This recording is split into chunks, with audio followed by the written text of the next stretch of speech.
మనతో జాయిన్ అయ్యారు కృష్ణాంజనేయులు గారు, సీనియర్ జర్నలిస్ట్. కృష్ణాంజనేయులు గారు నమస్కారం. కృష్ణాంజనేయులు గారు ఒకసారి వాయిస్ చెక్ చేసుకోండి ప్లీజ్.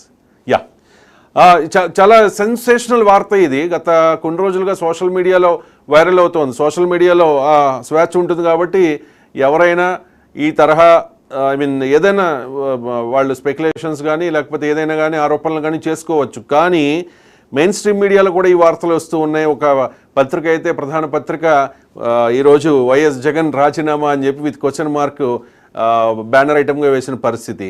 అండ్ చాలా న్యూస్ ఛానల్స్లో కూడా దీనికి సంబంధించి చాలా స్పెక్యులేషన్స్ వస్తూ ఉన్నాయి. చాలా వార్తలు ఇదవుతూ ఉన్నాయి, వైరల్ అవుతూ ఉన్నాయి. ఎందుకు నిజంగా ఒక ఫీలర్ అనుకోవాలా, లేకపోతే కావాలని చెప్పి జగన్మోహన్ రెడ్డి మీద విషం జిమ్మే ప్రయత్నంగా దీన్ని చూడాలా?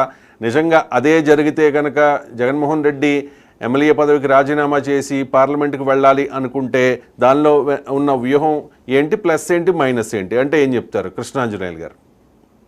రవిశంకర్ గారు చెప్పండి. మాజీ ముఖ్యమంత్రి జగన్మోహన్ రెడ్డి వైఎస్ఆర్ కాంగ్రెస్ పార్టీ అధినేత ఎమ్మెల్యేగా రాజీనామా చేసి ఎంపీకి వెళ్తున్నారనేటువంటి అన్ని మీడియాల్లో వస్తున్నటువంటి వార్త, సోషల్ అండ్ మెయిన్ మీడియాలో వస్తున్నటువంటి వార్త. నిప్పు లేనిదే పొగరాదు. ఖచ్చితంగా చర్చ జరుగుతుంది. ఇది ఒక రోజు రాదు, 2 రోజులు, 3-4 రోజుల నుంచి జరుగుతున్నటువంటి చర్చ. నిజంగా దీంట్లో వాస్తవం లేకపోతే వైఎస్ఆర్ కాంగ్రెస్ పార్టీ ఇప్పటికే తీవ్రంగా దీన్ని ఖండించి ఉండేదానికి అవకాశం ఉంది. వైఎస్ఆర్ కాంగ్రెస్ పార్టీ కీలక నేతలు ఎవరు కూడా ఈ వార్త తప్పు అని ఎవరు చెప్పలేదు. రెండవ అంశం ఏమిటి అంటే, జగన్మోహన్ రెడ్డి వ్యవహార శైలి ప్రస్తుతము ఘోరమైనటువంటి ఓటమి చూసినటువంటి వైఎస్ఆర్ కాంగ్రెస్ పార్టీ అసెంబ్లీలోకి అడుగు పెట్టలేనటువంటి పరిస్థితి. అసెంబ్లీలోకి మాకు ప్రతిపక్ష హోదా ఇస్తేనే మేము వస్తాము అనేటువంటి విధంగా స్పీకర్ కి జగన్మోహన్ రెడ్డి లేఖ రాయటం, ఇవన్నీ పరిణామాలు చూస్తే జగన్మోహన్ రెడ్డి అసెంబ్లీకి వెళ్ళేటువంటి ఉద్దేశం లేదు అనేటువంటిది స్పష్టంగా కనపడుతుంది. అసెంబ్లీకి వెళితే అవమానాలు పాలవ్వాల్సి ఉంటుంది.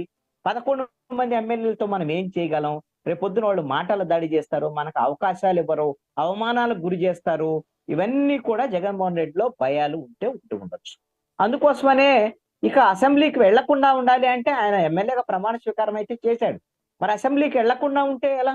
ఆయనే కదా శాసనసభాపక్ష నేత వైఎస్ఆర్ కాంగ్రెస్ పార్టీకి.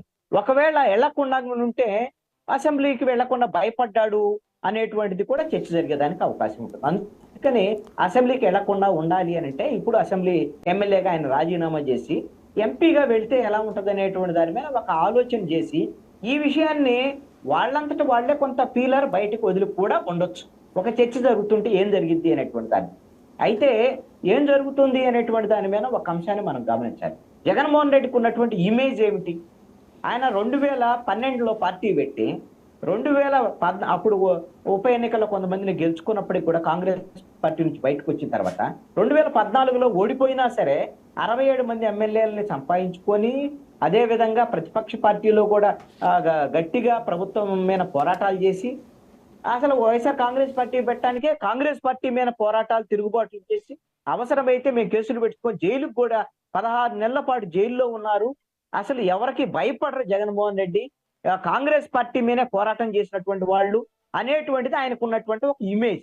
మరి ఇప్పుడు జగన్మోహన్ రెడ్డి అసెంబ్లీకి రావటానికి భయపడి పారిపోయాడు అనేటువంటిది కింద వస్తే ఆయన ఇమేజ్ కి డ్యామేజ్ అయితే మొట్టమొదటి. రెండవ అంశము, ఆయన పార్లమెంట్కి వెళ్తే ఆయన ఎంపీకి వెళ్తారు, అక్కడ ఢిల్లీలో రాజకీయాలన్నీ చక్రం తిప్పుతారు, ఢిల్లీలో యాక్టివ్ గా ఉంటారు అని అందరూ అనుకుంటే, ఒకవేళ వైఎస్ఆర్ కాంగ్రెస్ పార్టీ అనుకున్నదే అనుకుంది. ఏం చేస్తారు ఢిల్లీకి వెళ్ళి? పార్లమెంట్ లో ఏం చేస్తారు? ఇప్పుడు వైఎస్ఆర్ కాంగ్రెస్ పార్టీకి రాజ్యసభలో 11 మంది ఉన్నారు, లోక్సభలో 4 ఉన్నారు, 15 మంది ఉన్నారు. వీళ్ళందరూ కూడా వైఎస్ఆర్ కాంగ్రెస్ పార్టీ కేంద్ర ప్రభుత్వానికి వ్యతిరేకంగా పోరాటం చేస్తే, జగన్మోహన్ రెడ్డి కేంద్ర ప్రభుత్వానికి వ్యతిరేకంగా, ఎన్డీఏకి వ్యతిరేకంగా పోరాటాలు చేస్తున్నాడు, వాళ్ళ ప్రభుత్వాన్ని ప్రశ్నిస్తున్నాడు అని ఆయనకి పేరు వచ్చింది. ప్రస్తుతం అధికారంలో ఉండగా 22 మంది లోక్సభ సభ్యులు ఉండగానే అడగని జగన్ ఇప్పుడు ఇంత బలహీనం అయిపోయిన తర్వాత అడుగుతారా అంటే ఖచ్చితంగా అడగరు. నిజంగా అదే జరిగితే ఆల్రెడీ ఇప్పుడు ఓం బిర్లాకి మద్దతు ఇచ్చారు, స్పీకర్ కి, ఎన్డీఏకి మద్దతు ఇచ్చారు. అవునవును, అలా అడగగానే ఇలా ఇచ్చేశారు సార్. చిన్న ఇంటరప్షన్ ఒక్క నిమిషం సార్, ఒక్క నిమిషం, ఒక ఇంపార్టెంట్. తెలంగాణ ముఖ్యమంత్రి